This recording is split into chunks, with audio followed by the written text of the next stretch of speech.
Nossa meditação na Palavra de Deus, hoje extraída na nossa leitura devocional, está baseada no livro de Atos, no capítulo 13, versículo 1 ao 3, onde nós lemos: Havia na igreja de Antioquia profetas e mestres, Barnabé, Simeão, ou melhor, Simão, por sobrenome Níger, Lúcio de Cirene, Manaém, Colasso de Herodes, o tetrarca, e Saulo.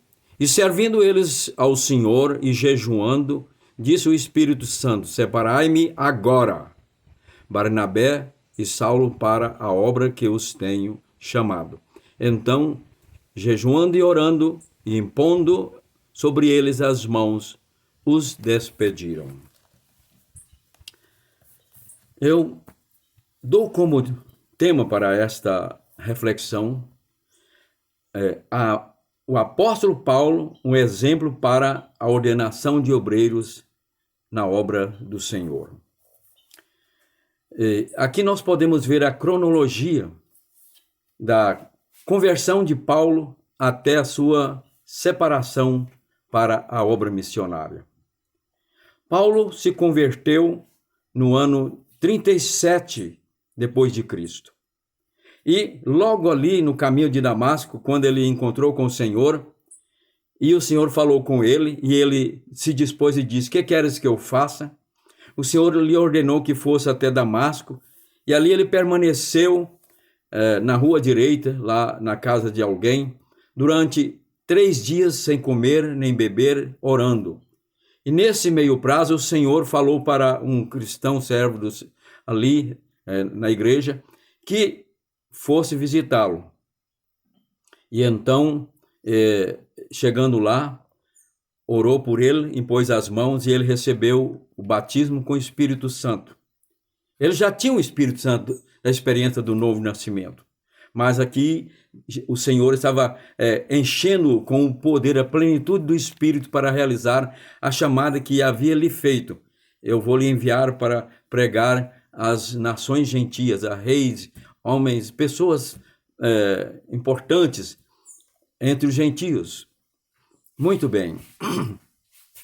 A partir dali, ele foi levado pelo Senhor Jesus para um local na Arábia Saudita. Já existia desde a antiguidade aqueles locais assim, em oásis, em que havia uma espécie de refúgio, construções, um ambiente para descanso. Reis usavam esses locais. Ali Paulo ficou durante 3 anos. Por que 3 anos? Porque o Senhor revelou de novo a Paulo tudo o que ele havia ensinado aos apóstolos, e mais ainda.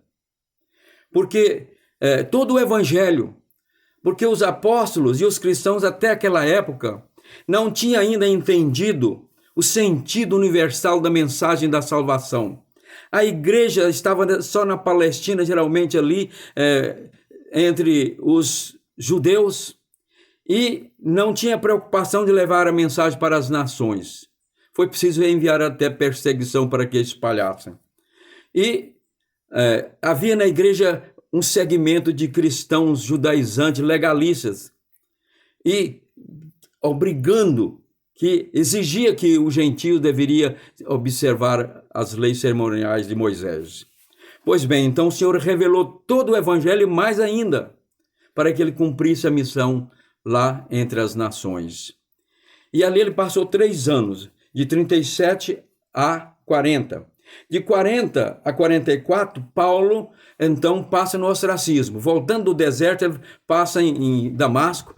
Ali ele ensina e prega a uma perseguição. Ele então escapa, os irmãos despacham ele num cesto, descendo pela muralha. Ele foge e vai para Jerusalém. Ali os irmãos estavam com medo dele, desconfiado da sua conversão. Então Barnabé o pega e apresenta aos apóstolos, e ele é recebido. Dali então ele parte e vai para Cesareia, e por fim para a sua cidade natal, em Tarso da Cilícia.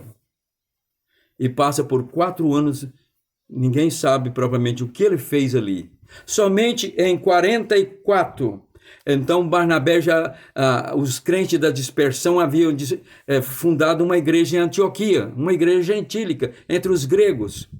E Barnabé foi enviado ali para instruir a igreja. Chegando lá, ele buscou Paulo lá em Tarso, da Cilícia, para ali ensinar a igreja, passar o evangelho que ele havia recebido de Cristo. Isso está lá em Gálatas, capítulo 1, 12, versículo 11 e 12 e 15 a 17. Muito bem. Ele recebeu esse evangelho lá de Cristo, diretamente dele. E então Paulo passa a ensinar. Somente 4 anos depois ali ensinando, já em 48, depois de Cristo, é que o Espírito Santo, não foi a igreja ali, o ministério que determinou, o Espírito Santo falou enquanto ele estava orando e jejuando, separa agora. Agora imagina, separa agora. Isso é, depois de 11 anos de espera. Paulo, que recebeu toda a mensagem diretamente de Cristo, aprendeu tudo o que o Senhor queria que ele ensinasse.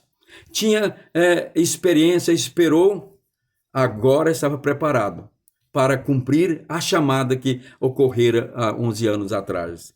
E orando, impondo as mãos sobre eles, os despediram. O que nós temos a aprender aqui? Que a consagração para o ministério tem que ser na orientação do Espírito Santo. O obreiro, como ele ensina mais tarde para Timóteo, nós temos isso lá em 2 Timóteo 2, 14 a 16, e em 1 Timóteo 3, de 1 a 7, pode conferir. Então, Paulo fala sobre a necessidade de transmitir o conhecimento do Evangelho para pessoas que sejam preparadas, que não tenha de que se envergonhar, que maneje bem a palavra da verdade, que tenha bom testemunho, conhecimento primeiramente de toda a verdade do Evangelho, da doutrina da palavra de Deus, e depois experiência ali, um tempo de espera para ser provado, para demonstrar fidelidade a Deus, se é fiel a Deus, se dá bom testemunho em família, na igreja e na sociedade. Só então Paulo disse, olha, agora pode impor as mãos, mas não impõe as mãos ordenando, consagrando quem é novo na fé, para que não ensoberbeça e incorra na condenação do diabo, que é dividir a obra de Deus, como Satanás dividiu os anjos do céu. Portanto, isso está muito sério, porque ultimamente, consagração, estou falando não de hipóteses, mas de casos concretos. É claro que são exceções, mas que cada dia parece estar aumentando, de consagração em que lideranças transformaram a consagração, a ordenação, como uma espécie de compensação, de promoção, porque muitas vezes a ordenação a ministro, ao pastorado, se tornou uma espécie de promoção a status social, eclesiástico. E então, ou de compensação pela amizade, ou então para agradar, ou então com medo dele, já desconfiado, como eu vi no passado, né? Então consagrava o obreiro para que, a pastorado, para que ele logo fosse indicado para um campo e eu ficasse, dizendo no caso do obreiro que consagrou, livre daquela ameaça. Portanto, aqui fica essa mensagem da palavra de Deus.